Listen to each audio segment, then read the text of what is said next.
Hello good morning everyone. दोस्तों स्वागत है आप सभी का आपके अपने चैनल विद्या जोन में। दोस्तों आज है संडे 10 मई 2026 और आप सभी जानते हैं अगले महीने आपका एग्ज़ाम है यूपी पुलिस कांस्टेबल का।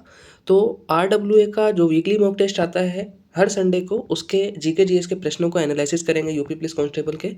तो उम्मीद करता हूँ आप वीडियो को ध्यान से देखेंगे। अगर आपने मॉक टेस्ट नहीं लगाया है तो मॉक टेस्ट लगा करके अपने प्रश्नों का एनालिसिस कर लीजिएगा, या नहीं भी लगाया है तो मेरे साथ अपने प्रश्नों का एनालिसिस कर लीजिएगा। ठीक है, पहले मैं प्रश्न बोलूँगा, आपको आंसर करना है। ठीक है, तो चलिए शुरू करते हैं वीडियो को। ठीक है, इससे पहले मैं आपको बता दूं हमारे विद्या जोन टेलीग्राम चैनल को आप ज्वाइन कर लीजिएगा। वहाँ पर ठीक है बहुत ही आपको शॉर्ट नोट्स प्रोवाइड कराए जा रहे हैं। यूपी पुलिस एसआई में भी आपने देखा होगा, हमने शॉर्ट नोट्स प्रोवाइड किए थे, वहाँ से काफ़ी क्वेश्चंस जो है डायरेक्ट बने थे। तो जो टेलीग्राम है, ठीक है, टेलीग्राम है ये विद्या जोन। ठीक है, ये रहा टेलीग्राम चैनल विद्या जोन, आप यहाँ पर सर्च करेंगे।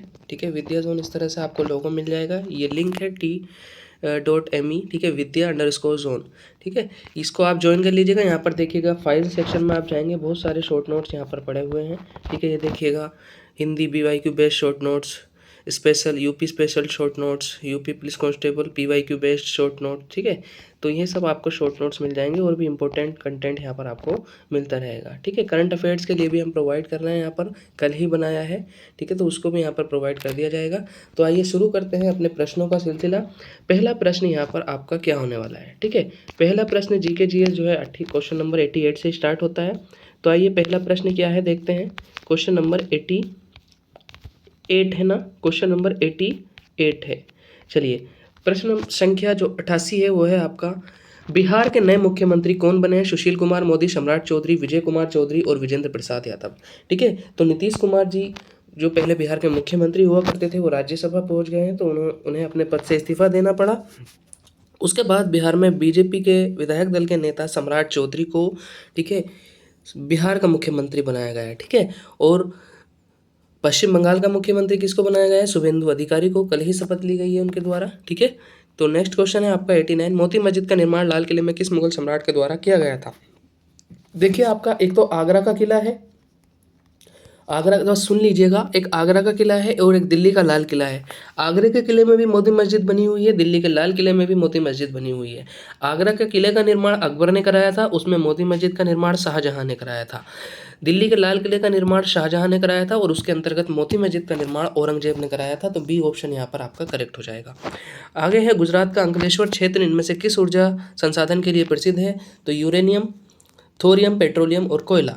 तो पेट्रोलियम के लिए प्रसिद्ध है, सी ऑप्शन यहाँ पर आपका करेक्ट हो जाएगा। गुजरात का अंकलेश्वर क्षेत्र, ठीक है, ये पेट्रोलियम और प्राकृतिक गैस के भंडार के लिए विश्व प्रसिद्ध है। यहाँ 1958 में तेल की खोज हुई थी और खंबात की खाड़ी के तेल क्षेत्र का हिस्सा था ये। ठीक है, और ONGC यहाँ सक्रिय रूप से कार्य कर रही है। कौन सी? Oil and natural gas corporation यहाँ पर सक्रिय रूप से कार्य कर रही है। और अंकलेश्वर को गैसों का शहर भी कहा जाता है। ठीक है, इसको गैसों का शहर भी कहा जाता है, सिटी ऑफ गैसेस।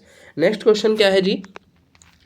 भारत के संविधान का मसौदा तैयार करने के लिए गठित संविधान सभा के पहले और अस्थायी अध्यक्ष कौन थे? ठीक है, BN Rao, BR Ambedkar, doctor Sachchidanand Sinha, HV Iyengar. ठीक है, यहाँ पर अगर हम बात करें तो भारत के संविधान का मसौदा तैयार करने के लिए, ठीक है, गठित संविधान सभा के पहले और अस्थायी अध्यक्ष कौन थे? ठीक है, तो पहले जो और अस्थायी अध्यक्ष जो बने थे, देखिए यहाँ पर क्वेश्चन में थोड़ी सी मिस्टेक लग रही है। देखिए, संविधान सभा की जो मसौदा तैयार करने वाली समिति बनी थी उसके तो स्थायी अध्यक्ष ही डॉक्टर भीमराव अम्बेडकर थे। ठीक है, बी ऑप्शन यहाँ पर करेक्ट हो जाएगा। लेकिन संविधान सभा का पूछा जाए अस्थायी अध्यक्ष कौन थे, तो सच्चिदानंद सिन्हा। स्थायी अध्यक्ष कौन थे? डॉक्टर राजेंद्र प्रसाद। ठीक है, तो यहाँ पर मसौदा तैयार करने वाली समिति के अध्यक्ष हो जाएंगे भीमराव अम्बेडकर। आगे चलें। नेक्स्ट क्वेश्चन है कि हरित क्रांति निम्नलिखित में से किससे संबंधित है? तो हरित क्रांति देखिए किसी से संबंधित अनेक क्रांतियां हैं। हरित क्रांति का संबंध किससे है? खाद्यान्न उत्पादन और अनाज उत्पादन में वृद्धि करने से। मछली उत्पादन का किससे है? आपका मत्स्य जो आपका ब्लू रिवोल्यूशन है। ठीक है, नीली क्रांति। दुग्ध उत्पादन का व्हाइट रिवोल्यूशन, श्वेत क्रांति। तिल और बीज उत्पादन के लिए आपकी, ठीक है, येलो, ठीक है, येलो रिवोल्यूशन है। आगे चलते हैं। लोक संगीत लावड़ी किस भारतीय राज्य का लोकप्रिय है? लावड़ी किस भारतीय राज्य से संबंधित है? तो लावड़ी की अगर हम बात करें तो ये महाराष्ट्र राज्य से संबंधित है, ठीक है, महाराष्ट्र राज्य से संबंधित है। बी ऑप्शन यहाँ पर आपका करेक्ट हो जाएगा। अगला सवाल है, नोएडा उत्तर प्रदेश के किस जिले के अंतर्गत आता है? ठीक है, उत्तर प्रदेश में कितने जिले हैं? टोटल 75 जिले हैं, और नोएडा किस जिले के अंतर्गत आता है? ठीक है, गौतम बुद्ध नगर के अंतर्गत आता है नोएडा। डी ऑप्शन करेक्ट हो जाएगा। आगे चलते हैं, 30 मार्च 2027 तक राष्ट्रीय आपदा प्रतिक्रिया बल के महानिदेशक के रूप में किसका कार्यकाल बढ़ाया गया है? यानी कि राष्ट्रीय आपदा प्रतिक्रिया बल एनडीआरएफ के महानिदेशक वर्तमान में कौन है? अतुल करवाल, पीयूष आनंद, शीलवर्धन सिंह, अनीश दयाल। ठीक है, तो यहाँ पर अगर हम देखें तो पीयूष आनंद जी जो हैं वो एनडीआरएफ के चीफ है, महानिदेशक हैं, डायरेक्टर जनरल है। ठीक है, आगे चलते हैं। राष्ट्रीय ऊर्जा संरक्षण दिवस किस दिवस को मनाया जाता है? 14 दिसंबर, 2 अक्टूबर, 12 नवंबर और 6 अक्टूबर। तो राष्ट्रीय ऊर्जा संरक्षण दिवस, एनर्जी कंजर्वेशन डे, कब मनाया जाता है जी? 14 दिसंबर को मनाया जाता है। ए ऑप्शन इसका करेक्ट हो जाएगा। वंदे मातरम की रचना किसने की थी? तो एक तो हमारा राष्ट्रगीत है, एक राष्ट्रगान है। राष्ट्रगान रविन्द्रनाथ टैगोर के द्वारा जनगण मन लिखा गया था, इनकी रचना गीतांजलि से लिया गया है। और जो वंदे मातरम है ये आपका बंकिम चंद्र चट्टोपाध्याय के आनंद मठ से लिया गया है। ठीक है, बी ऑप्शन करेक्ट होगा। नेक्स्ट क्वेश्चन, किस वर्तमान राज्य के कुछ हिस्सों में 400 वर्ष पहले कुल्ह नामक नहर की सिंचाई का एक स्थानीय प्रणाली विकसित की गई थी? तो ये आपका प्रीवियस ईयर क्वेश्चन है। उत्तर प्रदेश, हिमाचल प्रदेश, मध्य प्रदेश और जम्मू कश्मीर। तो यहाँ पर आंसर हो जाएगा आपका हिमाचल प्रदेश। बी ऑप्शन एकदम करेक्ट हो जाएगा। आगे चलते हैं नेक्स्ट क्वेश्चन पर। सीबीआई ने डिजिटल अरेस्ट जैसे धोखाधड़ी से निपटने और नोटिस को वेरीफाई करने के लिए कौन सा एआई चैटबॉट लॉन्च किया है? ठीक है, तो अभय रक्षक न्याय और कवच, अभय रक्षक न्याय और कवच। तो अभय नामक चैटबॉट जो है central bureau of investigation CBI ने लॉन्च किया है। ठीक है, डिजिटल अरेस्ट और साइबर धोखाधड़ी के बढ़ते मामलों को देखते हुए अभय नामक एआई चैटबॉट विकसित किया है सीबीआई ने। ठीक है, यह नागरिकों को संदिग्ध नोटिसों की सत्यता जांचने और फ्रॉड कॉल की रिपोर्ट करने में मदद करता है। ठीक है, और अभय का अर्थ आप सभी जानते हैं क्या होता है? बिना डर के। ठीक है, निडर। ग्लूकोज को तोड़ने का पहला चरण, ठीक है, ग्लूकोज को तोड़ने का पहला चरण क्या है? तो ऑप्शन है आपके सामने, ग्लूकोज का इथेनॉल पर रूपांतरण, ग्लूकोज का पाइरूवेट में विघटन, पाइरूवेट से ऊर्जा का उत्सर्जन, पाइरूवेट का लैक्टिक एसिड में रूपांतरण। तो ग्लूकोज जब आपका टूटता है तो सबसे पहले कौन सा? Breakdown of glucose into pyruvate. तो बी ऑप्शन यहाँ पर करेक्ट हो जाएगा। ग्लूकोज पहले पाइरूवेट में टूटता है। ग्लूकोज का पाइरूवेट में विघटन होता है पहले। कोशिकीय श्वसन में ग्लूकोज के विखंडन का पहला चरण जो होता है वो ग्लाइकोलाइसिस कहा जाता है इसको। इसमें ग्लूकोज कोशिका द्रव्य में टूटकर पाइरूवेट में बदल जाता है। देखिए, ग्लूकोज 6 कार्बन परमाणु का होता है और पाइरूवेट आपका 3 कार्बन परमाणु का होता है। तो थोड़ा सा सिंपल हो जाता है ये। ठीक है, और ऑक्सीजन की उपस्थिति में या अनुपस्थिति दोनों में यह प्रक्रिया हो सकती है। ठीक है, कोशिका द्रव्य में, साइटोप्लाज्म में यह क्रिया होती है। भारत में वस्तु एवं सेवा कर की शुरुआत कब की गई? तो जीएसटी की शुरुआत भारत में कब की गई थी? 4 ऑप्शन आपके सामने, 1 जुलाई 2017, 1 सितंबर 2017, 1 जून, 1 अगस्त 2017। तो 1 जुलाई 2017 को जीएसटी की शुरुआत भारत में हुई थी।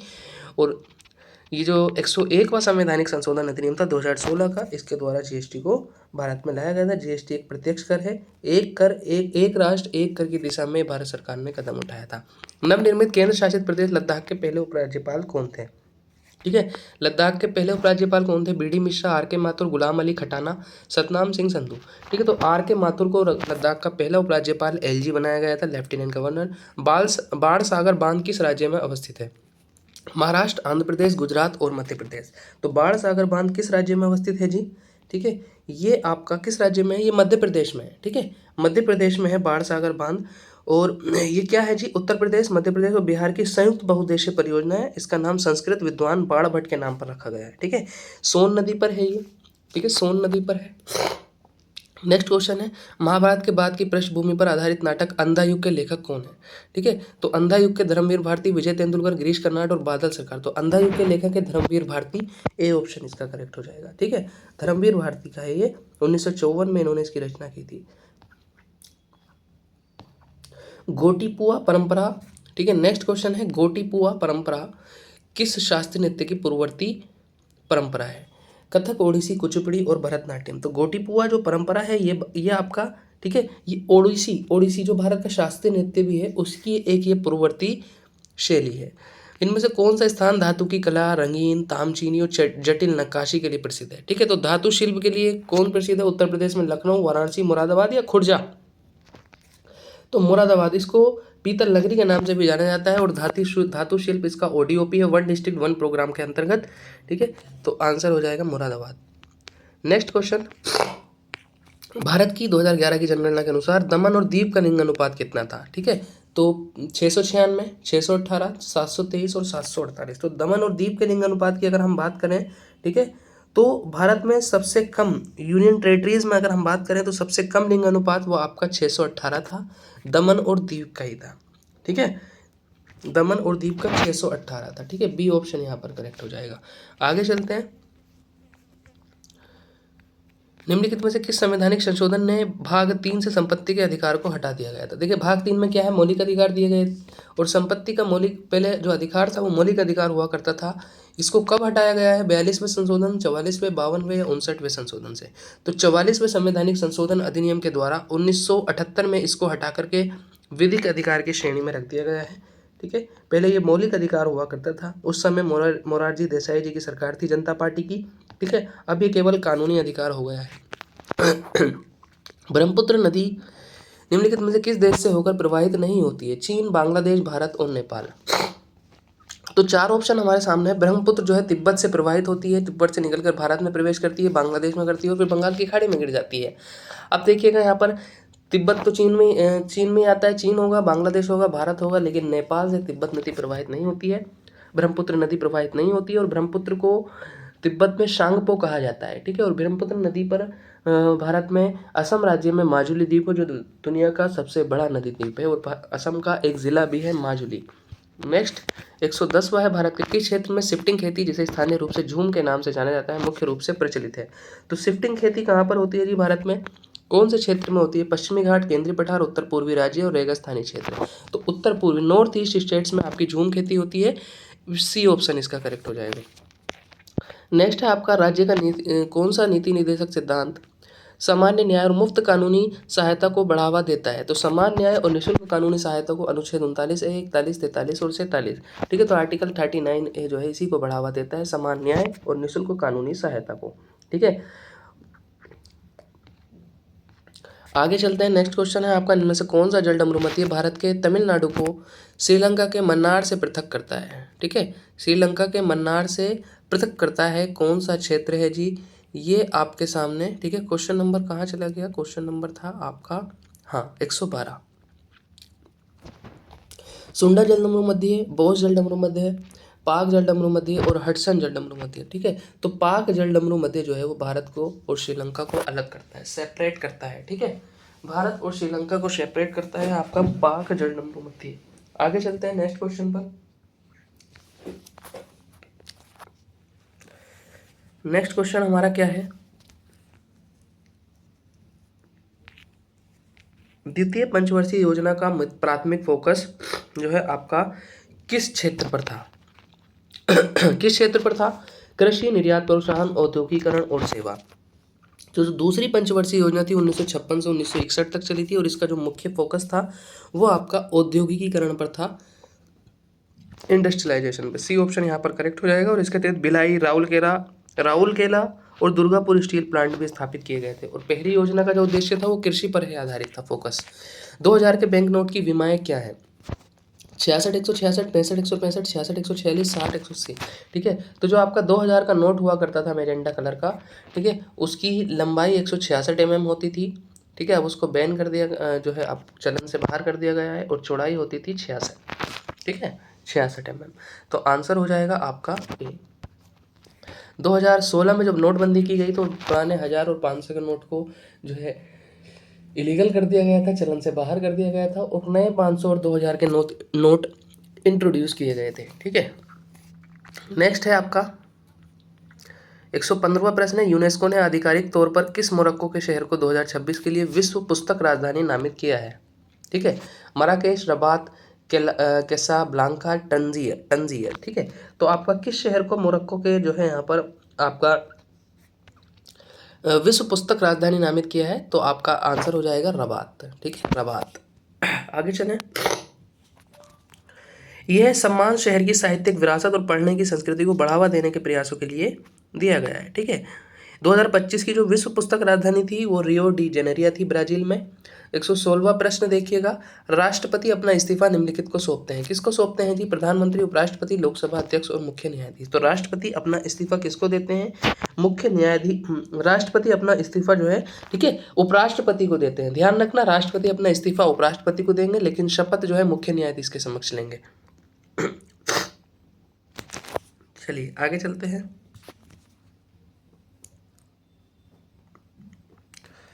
और उपराष्ट्रपति राष्ट्रपति को देते हैं। कौन सा उत्तर प्रदेश के पूर्व में स्थित है?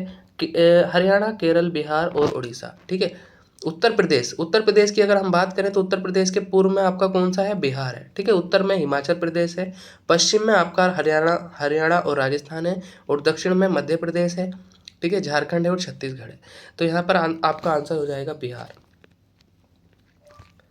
युगांडा की राजधानी का नाम क्या है जी? युगांडा की राजधानी आपकी मोगादिशु, कंपाला, लुसाका और बेलंगो।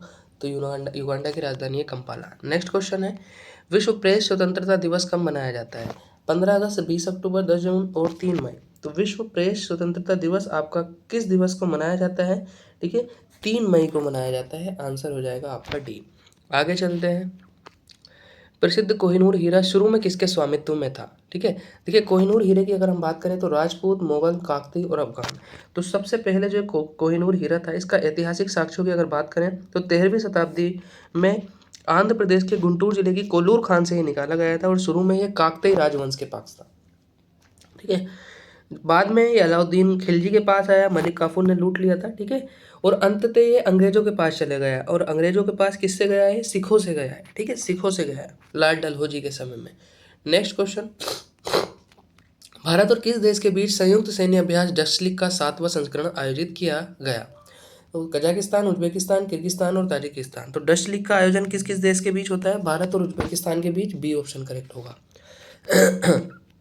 भारतीय संवैधानिक न्यायशास्त्र में स्वर्ण त्रिभुज से क्या तात्पर्य है? ठीक है, स्वर्ण त्रिभुज से क्या तात्पर्य है आपका? Article 14, 19 and 21। ठीक है, आर्टिकल 14, 19 एंड 21, आर्टिकल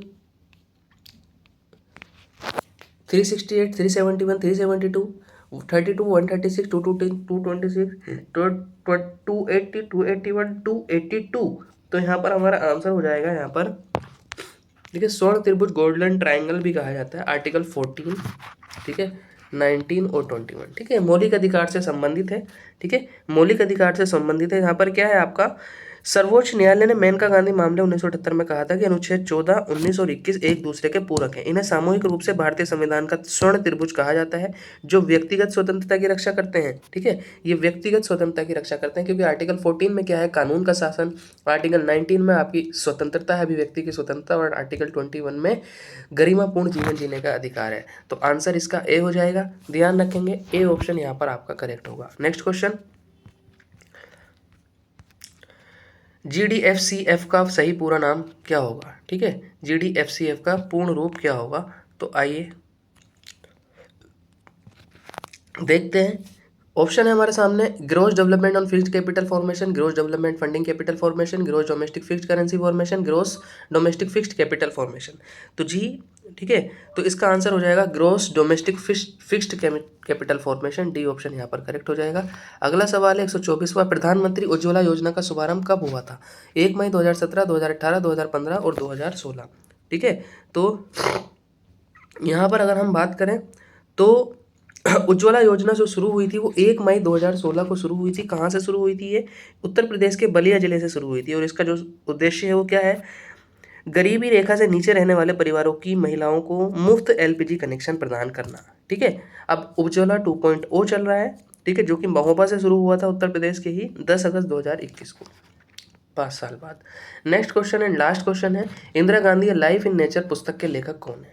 कौन है जी? नटवर सिंह, प्रियंका वाड्रा, जयराम रमेश और सोनिया गांधी। ठीक है, तो इंदिरा गांधी पर लिखी गई पुस्तक है ये, जयराम रमेश ने लिखी है, जो कि कांग्रेस के ही नेता हैं, प्रसिद्ध राजनीतिज्ञ हैं, और ठीक है लेखक भी हैं ये जयराम रमेश, इनका आंसर हो जाएगा। ठीक है, जयराम रमेश।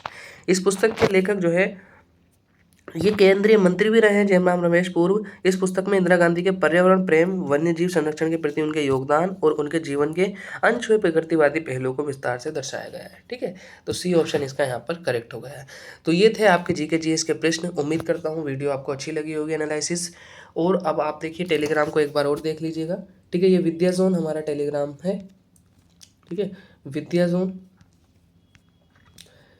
देखेंगे आप, विद्या जोन, इसका लिंक मैं आपको जो है कमेंट बॉक्स में पिन करा दूंगा। ठीक है, कमेंट बॉक्स में आपको मैं दिलवा दूंगा, तो वहाँ से आप इसको ज्वाइन कर लीजिएगा। ठीक है, 164 मेंबर अभी इसमें जुड़े हुए हैं फिलहाल। तो ये शॉर्ट नोट्स यहाँ पर पड़े हुए हैं। शॉर्ट नोट्स के लिए देखिए महत्वपूर्ण सैन्य अभ्यास हुआ, उत्तर प्रदेश के बजट के शॉर्ट नोट्स हुए, हिंदी के हुए, मैथ्स के हुए। मैथ्स में भी यहाँ पर हमने बहुत सारे ट्रिक्स और फॉर्मूलाज यहाँ पर दिए हुए। कंप्यूटर है आपका, PYQ बेस्ड शॉर्ट नोट्स हैं। ठीक है, और भी यहाँ पर तैयार किए जा रहे हैं। यूपी लेखपाल के लिए भी तैयार किए जा रहे हैं, तो लेखपाल वाले बच्चे भी ध्यान रखेंगे। यहाँ पर आपदा प्रबंधन की क्लास आने वाली है। ठीक है, आज शाम तक, तो उसके लिए भी बने रहेंगे। तो एंड करते हैं वीडियो को। बहुत बहुत शुक्रिया, धन्यवाद। जय हिंद, जय भारत।